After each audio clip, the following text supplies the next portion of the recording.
Yesterday, the Sox went catching shopping, and they found themselves something really interesting.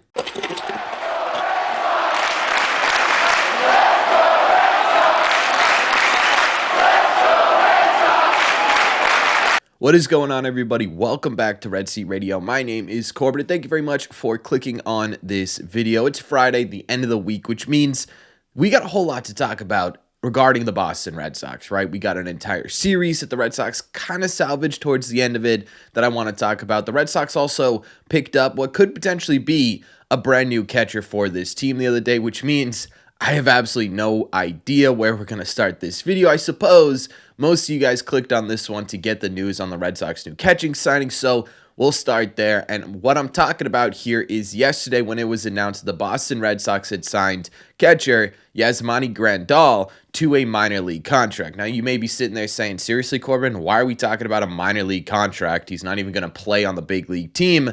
But I actually do think there's a chance he gets there, and I think there's a chance for a couple of different reasons. One, this isn't your run-of-the-mill, everyday minor league signing. He's got an opt-out after May 1st, so what this appears to look like on the surface, to be honest with you, is a tryout of sorts, right? The Red Sox are sitting there, they're saying, yeah, Connor Wong may be out for a little bit here.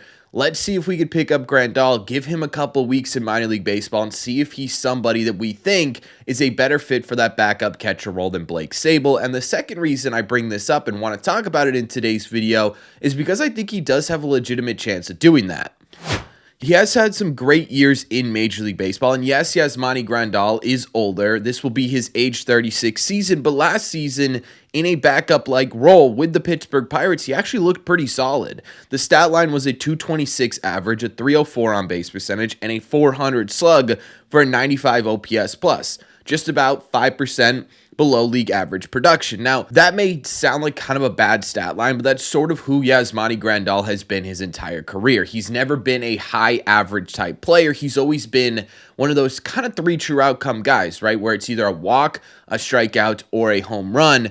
And he's done a pretty good job of being more on the side of walks and home runs throughout his career. That's usually why his average is pretty low. His career average isn't even that much higher. Even in his best years, it was still around like a 238, 236 mark. So he's always sort of been a lower average guy. But if you dive a little bit deeper into the metric last season, he looked pretty solid. He was above average in walk rate. He was above average in chase rate, whiff rate, and strikeout rate, as well as exit velocity. So at the age of 35, yeah, the average wasn't great, but he was putting together a lot of really nice at-bats, and he was still crushing baseballs. Now, behind the dish, historically, Yasmani Grandal's actually been a very good defensive catcher. As he's gotten older, he's become more average. If you take a look at his defensive statistics, the things that stick out in a positive way is he's still an elite framer. He's very good at framing pitches in the strike zone, and that is something the Red Sox could absolutely use. Not that Carlos Narvaez is bad at it, but having that on the bench is never a bad thing.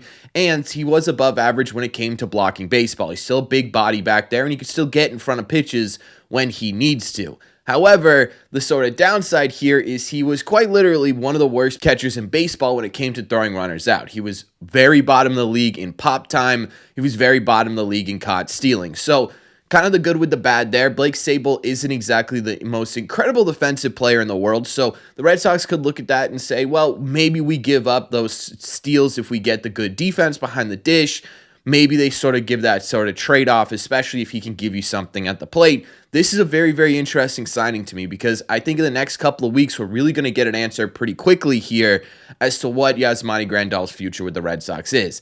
Is this someone that they take on for a couple of weeks and say, okay, thanks for coming out, we're not going to use you, good luck finding a job in the rest of Major League Baseball? Is this somebody that does 2 weeks in minor league baseball and they say, hey, you know, maybe this works out a little bit better than Blake Sabol for the last couple of weeks that Connor Wong's on the IL. Let's get this guy back up here and see what he could do with the Major League club. That's going to be a very interesting storyline to follow for this Red Sox team. And ladies and gentlemen, that's the reason why we're talking about a minor league deal right now. Obviously, I also want to recap the series the Boston Red Sox just had. It wasn't a very good series. We all kind of know that, right? They lost 3 out of 4 games to the Toronto Blue Jays. And honestly, we've kind of already gone over the standout negatives from a losing series the Red Sox had over the last couple of days, didn't we? We made a video about the Red Sox defense. We made a video about the Red Sox offense and their strikeout rate, which has not been great so far this season. And those are really, in my opinion, the two biggest reasons why the Boston Red Sox lost this series. You could also take into effect that the bullpen wasn't as sharp as it had been in series past so far this year, but I think those three things combined are why the Red Sox did not pull this one out. Now, instead of sitting here and going over those statistics again, when I've already covered those in detail in a couple of different videos, what I wanted to do was try and take away, okay, yes, that series stunk, but is there anything positive we could pull out of it that could indicate that the Red Sox might be able to turn things around here? And I think there are a few things to take a look at. One, despite the fact that the Red Sox lost 3 out of 4 games to the Toronto Blue Jays, their first homestand in Boston was still a positive one, believe it or not. They still ended up going 4-3 on the homestand, which means they won this thing in 7 games, which is fantastic, right? Coming out of Fenway Park with a winning record, even if it is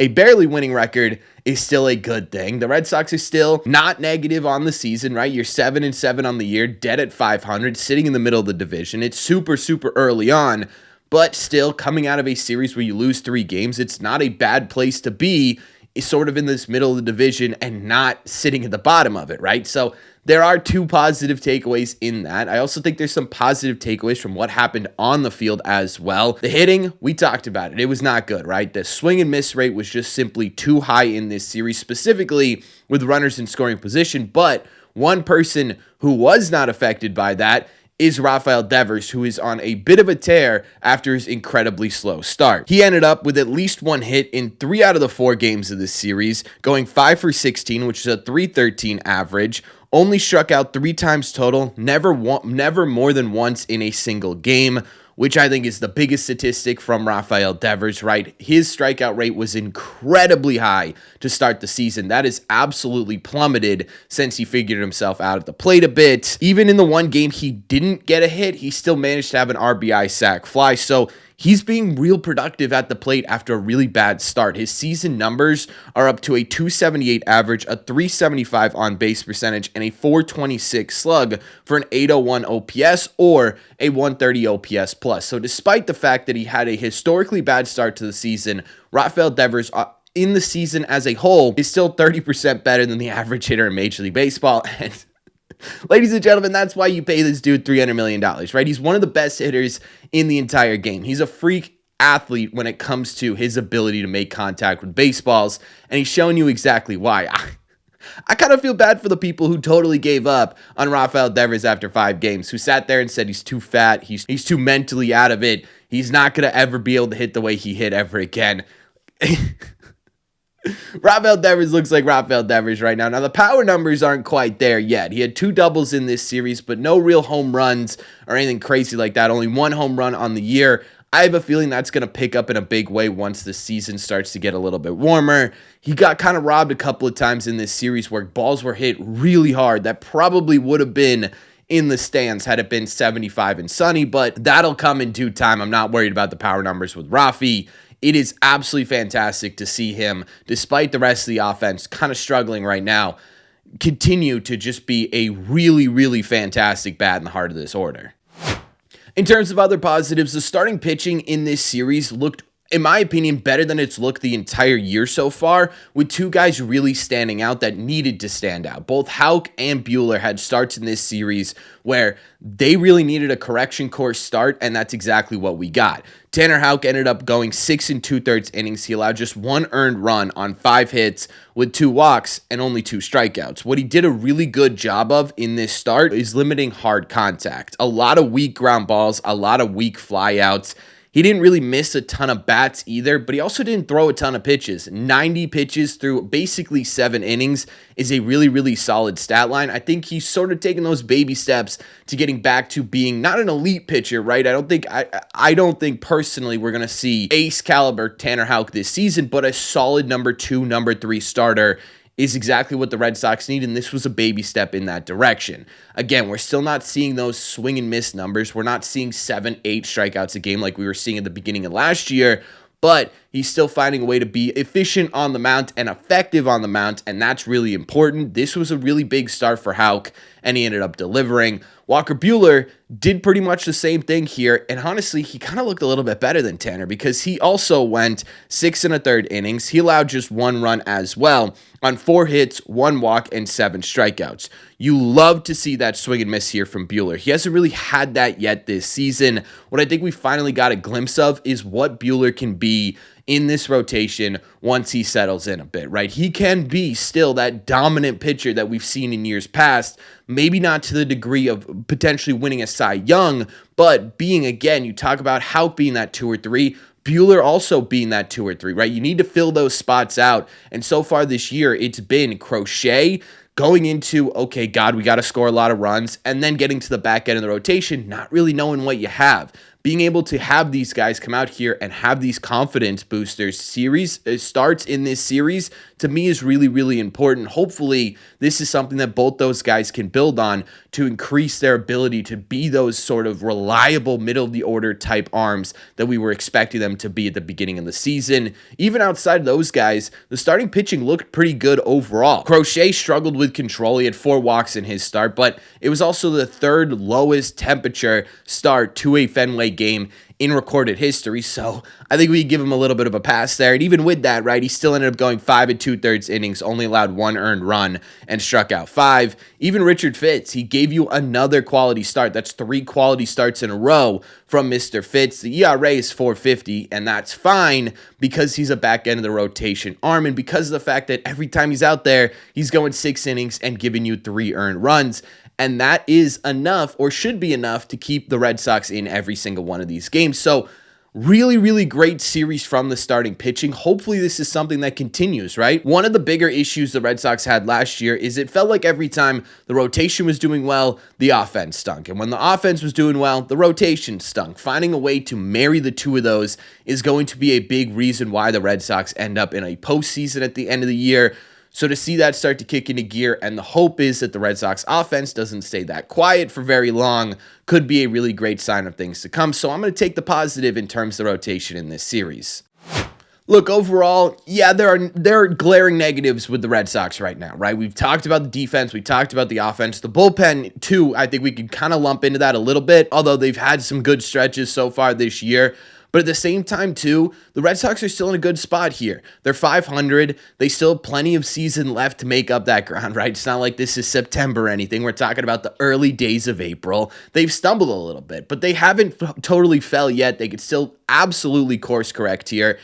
And what I really love about this is you get that walk-off win. You come out of this series, yet despite losing 3 games, you look at the homestand as a whole. You still won the homestand. You finish out the series in a good way. They're probably feeling pretty good right now. You're going up against the Chicago White Sox for 6 games coming up and the Tampa Bay Rays for 3. There's a lot of opportunity there to put yourself in a spot of comfortability when it comes to how your record's looking like at the end of these 9 games. So you're coming out of the Blue Jays series, yes, as losers, but you also have a whole lot of opportunity here to make that up very, very quickly, and we'll see how it goes, right? The White Sox are the worst team in baseball, but you still have to win those games. You still got to beat these guys, and the Red Sox have struggled in the past with beating bad teams, so hopefully there's a trend here that continues like they did against the St. Louis Cardinals.